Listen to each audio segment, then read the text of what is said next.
Hello, नमस्कार मंडळी. आपल्याला असं वाटतं की छोट्या छोट्या गोष्टी फॉलो करून असा काय फरक पडणार आहे किंवा नाही ती गोष्ट फॉलो केली काय होतं, एवढ्या छोट्या छोट्या गोष्टी मॅटर करत नाहीत असं आपल्याला वाटतं. पण छोट्या छोट्या गोष्टीच मॅटर करतात वेट लॉस मध्ये. वजन कमी करायचं असेल ना तर प्रत्येक गोष्ट व्यवस्थित जर फॉलो केली, ती भले छोटी असो मोठी असो, वजनामध्ये फरक दिसायला लागतो, आपल्या चेहऱ्यामध्ये फरक दिसायला लागतो, आपल्या कॉन्फिडन्समध्ये फरक दिसायला लागतो. अशाच 10 गोष्टी मी तुम्हाला आजच्या व्हिडिओमध्ये सांगणार आहेत की ज्या मी केलेल्या आहेत, म्हणूनच माझं 6 महिन्यामध्ये 18 किलो वजन कमी झालेलं आहे. मीही पहिलं असं म्हणायचे की ह्यानं काय होणार आहे, काय होणार आहे, असं नाही केलं तरी एवढ्यानं काय होणार आहे, असंच आपण म्हणत असतो आणि त्याचमुळे आपलं वजन काही कमी होत नाही. एकदा ठरवलं ना वजन कमी करायचं की ते वजन कमी करून दाखवायचं, ते पण हेल्दी पद्धतीनं. आणि मी जसं माझं वजन कमी करून दाखवलं तसं तुम्ही पण दाखवू शकता. फक्त हा व्हिडिओ पूर्ण बघा, अजिबात सुद्धा स्किप करू नका पहिल्यापासून शेवटपर्यंत. तुम्हाला बोर झालं तरी ऐका, वाचा आणि याच्यावर सर्च करा की ह्या गोष्टी किती मॅटर करतात. आता या 10 गोष्टी सांगण्याच्या आधी, नमस्कार मंडळी, मी भाग्यश्री स्वागत करते तुमचं आपल्या युट्यूब चॅनलवर, ज्याचं नाव आहे मॉम्स किचन जॉय. पूर्ण व्हिडिओ बघितल्यानंतर जर व्हिडिओ आवडला तर नक्की आपल्या चॅनलला सबस्क्राईब करा. मी माझं वजन कमी केलेलं आहे आणि मी प्रत्येक अनुभव तुमच्याबरोबर शेअर करत असते. तर तुम्हाला हा व्हिडिओ आवडला तर नक्की सबस्क्राईब करायचं. सगळ्यात पहिली गोष्ट असते, सगळ्यात महत्त्वाची गोष्ट मॅटर करते, ती म्हणजे स्ट्रेस. स्ट्रेस जो आहे ना, जेवढा जास्त स्ट्रेस आपण घेतो तेवढं आपलं जास्त वजन वाढत जातं. आपलं जेवढं जास्त वजन वाढतं तेवढं आपल्याला डबल स्ट्रेस येतो. त्यामुळे स्ट्रेस खूप इम्पॉर्टंट आहे. जेवढं रिलॅक्स होता येईल, जेवढं मेडिटेशन करता येईल, जेवढा तुम्हाला स्ट्रेस रिलेटेड योगा करता येईल, श्वासाचे व्यायाम करता येतील, ध्यान लावता येईल, तेवढं करण्याचा प्रयत्न करा. माझं स्वतःचं जर सांगितलं मी स्वतःला, तर मी ध्यान देवापाशी लावून बसते किंवा मी देवाबरोबर प्रत्येक गोष्ट शेअर करते, जे मला माझ्या मनामध्ये रुतलेलं आहे, जे मी कुणाबरोबर शेअर करू शकत नाही. अशा गोष्टी मी पहिल्यापासून देवापाशी शेअर करते, कारण आपण आपल्या घरच्यांना सांगू शकत नाही, त्यांना त्रास होतो. त्यामुळे स्ट्रेस कंट्रोल करणं खूप महत्त्वाचं आहे. तुम्ही स्ट्रेसमध्ये बघा, स्ट्रेस कमी केला की ऑटोमॅटिक तुमच्या शरीरामध्ये फरक दिसायला लागतो, चेहरा सुंदर दिसतो, कारण स्ट्रेसमुळे चेहरा खराब दिसायला लागतो. दुसरी गोष्ट आहे ते म्हणजे कंपॅरिझन. मी 30 वर्षाची आहे, समोरची 30 वर्षाची आहे, तिला घरातली कामं नसतात, मला कामं असतात, तिची सासू चांगली आहे, माझी चांगली नाही आहे, माझं असं आहे तसं आहे, तिच्याकडं पैसे आहेत, माझ्याकडं पैसे नाही आहेत, तिला काय सगळं ऐकतं मिळतंय, तिला व्यायामाला वेळ आहे, मला व्यायामाला वेळ नाही. असलं कंपॅरिझन करणं सोडायचं आहे. जगाला सांगणं सोडायचं आहे, मी वेट लॉस करणार आहे, मी वेट लॉस करणार आहे, मी डाएटवर आहे, मला हे नका देऊ खायला, मला ते नका देऊ. जगाला सांगणं बंद करायचं. मी माझा वेट लॉस, माझं माझं शरीर आणि माझी मी, चौथ्या व्यक्तीला म्हणजे दुसऱ्या व्यक्तीला सांगण्याची काहीच गरज नाही. इव्हन फॅमिलीमध्ये सुद्धा बोलण्याची गरज नाही की मी डाएटवर आहे. हा शब्द चुकीचा आहे ॲक्च्युली. मी डाएटवर आहे हा शब्द मला लहानपणापासून आवडत नाही, कारण खूप पहिल्यापासून बघते, नाही नाही मी डाएटवर आहे, हे नको ते नको, नाही नाही असलं काय बोलायचं नाही. कंपॅरिझन करणं सोडायचं. कारण मी माझं स्वतः पर्सनली सांगते, मी एक संसार सांभाळते. मलाही सकाळचा टिफिन असतो, संध्याकाळचं जेवण बनवायचं असतं, नाश्ता बनवायचा असतो, ऑफिस करायचं असतं, घरातली फरशी बिरशी सगळं कामं करायची असतात, तरी पण मी वजन कमी करू शकले ना. माझ्याकडे ही ऑप्शन नाही आहे माझ्या बाळाला सांभाळण्यासाठी. म्हणजे आता 6 वर्षात झाले बाळ, पण माझ्याकडेही नव्हता ऑप्शन जेव्हा मी वजन कमी केले तेव्हा. त्यामुळे मी करू शकते तर तुम्ही पण करू शकता. असं कुणाबरोबर कंपॅरिझन करायचं नाही की ही पुण्यात राहते, आम्ही खेड्यात राहतो, ही खेड्यात राहते, आम्ही पुण्यात राहतो, त्यांना वेळ असतो, कुणालाच वेळ नसतो, ज्याला त्याला त्याच्या घरचं भरपूर काम असतं. त्यामुळे कंपॅरिझन करणं सोडायचं, ही महत्त्वाची दुसरी गोष्ट आहे. तिसरी सगळ्यात महत्त्वाची गोष्ट आहे ती म्हणजे झोप. ह्या दोन्ही गोष्टीच्या रिलेटेडच झोप आहे. स्ट्रेस आणि कंपॅरिझन कमी झालं की ऑटोमॅटिक झोप लागते. ह्या ह्या दोन्ही गोष्टींवर ह्या सगळ्या गोष्टी मॅटर करतात. तुम्हाला स्ट्रेस असेल, तुम्हाला झोप येत नाही, झोप झाली नाही तर आपलं वजन वाढत जातं.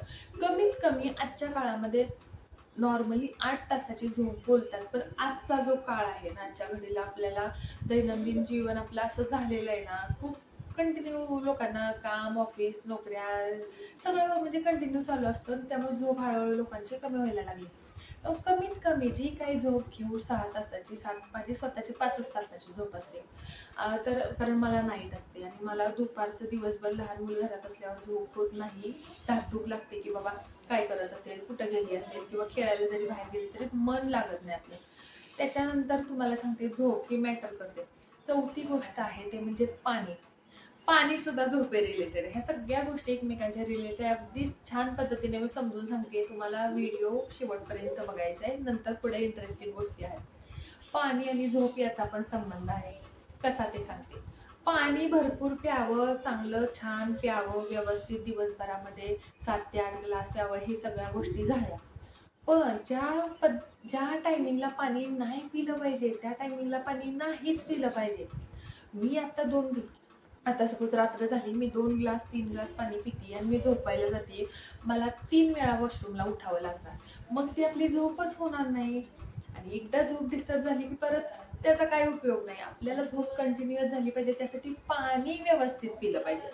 दिवसभर पाणी प्यायचं, जेवणाच्या अर्धा तास आधी प्यायचं, जेवणाच्या अर्धा तास नंतर प्यायचं, तहान लागेल तेव्हा प्यायचं, असंही प्यायचं. असं 7 ते 8 ग्लास झालं तर संध्याकाळी झोपायच्या आधी जास्त पाणी प्यायचं नाही. जेवणानंतर आपण 1 तासाने वगैरे 2 तासाने झोपायला गेलो तरी 1 तासभर आधी, अर्धा तासभर आधी पाणी प्यायचं. अगदी झोपायला जाताना कोरड पडली तर एखादा घोट वगैरे पिऊ शकतो थोडंसं, पण जास्त पाणी प्यायचं नाही, झोप डिस्टर्ब झाली नाही पाहिजे. त्यामुळे ह्या 4 महत्त्वाच्या गोष्टी आहेत. आता 5वी गोष्ट आहे ती म्हणजे साखर. ॲडेड शुगर जेवढी टाळता येईल तेवढी टाळायची. हे सगळे मी माझे अनुभव सांगते बरं का. तुम्हाला ह्यातलं काय फॉलो करायचंय ते तुम्ही फॉलो करू शकता, तुम्हाला जे आवडेल ते. पण तुम्ही सगळं हे जे मी सांगते ना, हे माझ्यावरून तुम्हाला सांगते. त्यामुळे मी माझी साखर इनटेक सोडला आणि जी साखर आहे ना ती ॲडेड शुगर म्हणजे वरून जी साखर टाकतो ना ती बंद करायची. आता याच्यामध्ये आपल्याला त्रास होतो, साखर सोडल्यानंतर खूप त्रास होतो आपल्याला. साखर एक दिवस आपण म्हणतो साखर सोडायची, 1 चमचा नाही खायची, आपण त्या दिवशी 4 चमचे साखर खातो. एक दिवस आपण म्हणतो आजच्या दिवस मी अजिबात साखर खाणार नाही, त्या दिवशी खातो आपण साखर खात नाही, दुसऱ्या दिवशी त्या डबल आपण साखरेचं काहीतरी खातो, मिठाई खातो. हे होतं. पण मनावर कंट्रोल ठेवायचा आहे. मी माझ्या मनावर जेव्हा वेट लॉस करत होते तेव्हा कंट्रोल ठेवला, म्हणूनच ह्या गोष्टी सगळ्या झालेल्या आहेत, लक्षात ठेवा. नाहीतर मी पण कंट्रोल ठेवणाऱ्यातले नाहीये, मलाही खायला खूप गोष्टी लागतात. तर साखर जेवढी कमी खाता येईल तेवढी कमी खायची, रेग्युलरपेक्षा तर कमीच खायची. दिवसाला 1 ते 2 चमचे चालतात, पण वेट लॉस करताना नाही खाल्ली तरी चालते. नॉर्मल व्यक्तीने ज्यांना कशाचा त्रास आहे त्यांचं नाही सांगत आहे, माझ्यासारख्या नॉर्मल कोणताही सायटिका सोडून त्रास नसणार. सायटिका आणि PCOD होता मला, सगळं माझं प्रॉब्लेम सायटिका आहे थोडासा, असं नाही की नाही काय बसायला लागतं चेअरमध्ये दुखतं सायटिका. पण माझा जो ह्याचा प्रॉब्लेम आहे ना PCODचा तो कमी झालेला आहे, कारण वजन कमी झालं. आधी वजन जास्त होतं त्यामुळं PCOD पिरियड्स व्यवस्थित येत नव्हते. त्यामुळे साखर मॅटर करते. आता साखरेवरच 6वी गोष्ट डिपेंड आहे, क्रेविंग कंट्रोल. क्रेविंग त्याच गोष्टी जे होती ज्या की अनहेल्दी असतात. कधीच आपल्याला अशी क्रेविंग होत नाही की मेथीची भाजी आणि भाकरी खावी, होती कधीतरी, पण सांगते त्यातलं. अशी क्रेविंग होत नाही आपल्याला की बदाम जाऊन खावेत. अशी क्रेविंग होत नाही की ब्लॅक कॉफी जाऊन प्यावी. अशी क्रेविंग होत नाही की ग्रीन टी प्यावी. अशी क्रेविंग होत नाही की आपल्याला एखादा मुगाचा डोसा खावा. आपल्याला क्रेविंग कशी होती, चहा खाल्ली पाहिजे, तळलेली भजी पाहिजे, जरा चटपटीत चिप्स पाहिजेत. ह्याच आपल्याला क्रेविंग्स होतात. ह्या क्रेविंग जर कंट्रोलमध्ये ठेवायच्या असतील ना तर साखर कंट्रोलमध्ये ठेवायची. साखर खाल्ली ना आपल्याला डबल गतीनं भूक लागते. त्यामुळे क्रेविंग जर कंट्रोलमध्ये ठेवायचे असेल ना तर साखरेचं प्रमाण कमी करायचं. हा ना, मी वजन कमी करून त्याच्यावर इतका माझा अभ्यास झालाय तुम्हाला सांगते. तुम्ही लक्षात घ्या, तुम्ही सकाळी ब्लॅक कॉफी आणि 4 बदाम खा आणि लक्षात घ्या तुम्हाला भूक कधी लागते नाश्ता, आणि तुम्ही 1 कप आणि खारी खा, तुम्हाला भूक कधी लागते. आग पडते पोटात साखर खाल्ल्यानंतर, खाण्याची इच्छा होते. त्यामुळे क्रेविंग्सवर कंट्रोल ठेवायचा असेल तर साखर कमी करा. अजून क्रेविंगमध्ये कंट्रोल ठेवायचं असेल तर भाजलेले जवस, खारीक, आपलं खजूर, डार्क चॉकलेट, ह्या गोष्टी असतात क्रेविंग कंट्रोलमध्ये. किंवा मगजबी, आपले सीड्स वगैरे असतात, तुम्हाला माहिती आहे वॉटरमेलन सीड्स वगैरे, हे सीड्स खाऊन पण हेल्प होते क्रेविंग कंट्रोलला. बघा कशा गोष्टी एकमेकांवर डिपेंड आहेत. आता 7वी गोष्ट म्हणजे तेल, तूप, तेलकट पदार्थ, बटर. हे पदार्थ खायचे नाहीत असं नाही.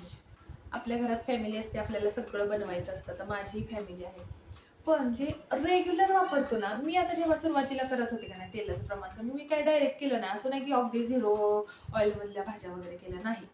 मी काय केलं, बाबा मी रेग्युलर किती होते, मी 4 पळ्या तेल, आता कुठली पातळ भाजी असली की 4 पळी, त्याच्यावरून मी 2 पळीवर आली, त्याच्यावरून परत मी 1 पळीवर आली, परत मी थोडंसंच. मग पराठा वगैरे असला की वरून किती तूप टाकायचे नाही, मी स्प्रे करून तेलामध्ये किंवा तुपामध्ये थोडंसंच तूप लावून पराठे, थालीपीठं वगैरे भाजायला सुरुवात केली. असं हळूहळू हळूहळू हळू छोट्या छोट्या छोट्या छोट्या गोष्टी आपण कमी केलं. चहा सुद्धा सोडताना हळूहळू हळू सोडायचा, डायरेक्ट एकदम सोडणं होत नाही. कधी पिऊ वाटलं तर प्यायचा, असं काही नाही. गुळाचा प्यायचा, साखरेचा प्यायचा, पण सारखं सारखं नाही. सारखं सारखं नाही. क्रेविंग होतात. किती माणसानं कंट्रोल केलं तर माणसाला खाण्याची इच्छा होते. कुणी जगातल्या कुणीही सांगितलं, मी जरी सांगितलं तरी शेवटी माणूस आहे, माणसाचं मन आहे, क्रेविंग होतं.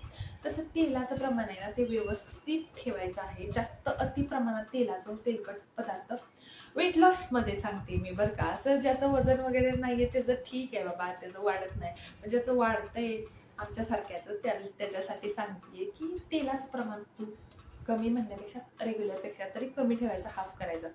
8वी गोष्ट आहे म्हणजे आपण प्रोटीन तर व्यवस्थित खातो. मी प्रोटीन घेते, हे घेते, ते घेते. पण ते प्रोटीन पचवण्यासाठी शरीर ॲक्टिव्ह असणं खूप महत्त्वाचं आहे. अति प्रमाणामध्ये प्रोटीन सुद्धा धोकादायक असतं, लक्षात घ्या. कारण मी माझ्या वेट लॉस जर्नीमध्ये काही व्हिडिओ टाकायचे ना, त्याच्यामध्ये प्रत्येक आता मी मक्याचं कणीस खाल्लं की ह्याचा ग्लायसेमिक इंडेक्स जास्तच आहे, तू पनीर जास्तच घेतलं, तू म्हणजे हे असं मला कमेंट यायचे. अरे नाही, माझं शरीर आहे, माझ्या शरीराला जेवढं लागतं तेवढं मी खाते. मी माझा पोटमारा करत नाही. का पोटमारा करायचा? एक आयुष्य मिळालेलं आहे, खाऊन घ्यायचंय, फक्त कसं खायचंय ते आपल्या हातात आहे. व्यवस्थित माझं पोट जर तेवढ्यानं भरत नसेल, जास्तनं भरत असेल तर मी तेवढंच खाणार. मी कसं कमी खाणार आहे? नाही, आपलं ह्या सगळ्या सायंटिफिक गोष्टी गेल्या की एवढ्याला एवढं खाल्लं पाहिजे, तेवढ्याला तेवढं खाल्लं पाहिजे. अरे पण एवढं मोजून मापून आपण नाही ना खाऊ शकत. तरी मी मोजून मापून, तुम्ही म्हणता म्हणून मी वजन काट्यावर तुम्हाला दाखवून खाते. एखादा चमचा परत वरून एक्स्ट्रा घेऊन खाते. तुम्हाला एक भाकरी दाखवली, चतकोर भाकरी माझी अजून वरून जाते, भात जातो. असं नाही की तिथं दाखवलंय तेवढंच खाल्लं जातं. आणि तुम्हाला पण माहिती आपल्या शरीराची भूक जशी आहे, आता आम्ही तर शेतकऱ्याची मुलं आहे, आम्हाला पहिल्यापासून हट्टकट्ट जेवण्याची, काय म्हणतो, हट्टेकट्टे माणसं आम्ही, खाण्याची सवय आहे. तसं आपली आपली सवय असते. त्यामुळे असं कुणाच्या ह्याच्यामध्ये बोलायचं नाही की तू बाई जास्त खाऊ नको. आता सपोज तुम्ही जर घरात कुणी वेट लॉस करत असेल तर त्याला तुम्ही असं म्हणू नको तू बा जास्त खाते वगैरे, नाही. त्याचं जसं शरीर तसं त्याला खायला लागतं. त्यामुळं आपली गोष्ट कुठली झालेली, वॉकिंगची. वॉकिंग. तर वॉकिंगचं असं आहे की स्वतःला ॲक्टिव्ह ठेवायचं आहे. काय कुठला व्यायाम जमत नाही, सगळ्यात बेस्ट व्यायाम माझा जो 10,000 पावले. सगळ्यात जास्त मी हीच एक्सरसाइज केलेली आहे. म्हणजे मी फक्त चालण्याचं केलेलं आहे, फक्त चाललेली आहे. मी फक्त चालूनच मी वजन कमी केलेलं आहे. त्यामुळं असं नसतं की व्यायाम केल्यावरच वजन. चालण्यानं सगळी बॉडी सडपातळ होते. कुठलंच नाही, कुठूनच काही व्यवस्थित म्हणजे नाही का म्हणत आपण, सगळं व्यवस्थित वाढत होते. आता जी 9वी गोष्ट आहे, ही गोष्ट आहे तो म्हणजे आपल्याला आपण म्हणतो ना, मला भूक लागली तरच मी खाणार. तशी टाईम मॅनेजमेंट. 5 टायमिंगला मी खाते. सपोज सकाळचा नाश्ता, दुपारचं जेवण 5-5:30 वाजता एकदा आणि संध्याकाळचं जेवण. आणि सकाळी उठल्या थोडंसं जे बॉडी डिटॉक्स करण्यासाठी जे ड्रिंक घेते ना, कोमट पाणी आणि डिटॉक्स वॉटर, असं म्हणजे 5 वेळेला मी ह्या गोष्टी करते. म्हणजे 4 वेळेला म्हणू शकतो आपण. 4 वेळेला नाश्ता प्रॉपर केला पाहिजे. नाश्ता कधी स्किप केला नाही मी. आधी करायचे वेट लॉसमध्ये, तेव्हा माझ्या लक्षात यायचं नाही नाश्ता नाही स्किप केला पाहिजे, नाश्ता नाही स्किप केला पाहिजे, म्हणजे नाश्ता स्किप करायचे मी, नाश्ता नाही स्किप केला पाहिजे असं म्हणायचं आहे मला. दुपारच्या जेवणामध्ये, संध्याकाळच्या जेवणामध्ये सलाद कंपल्सरी घ्यायचं.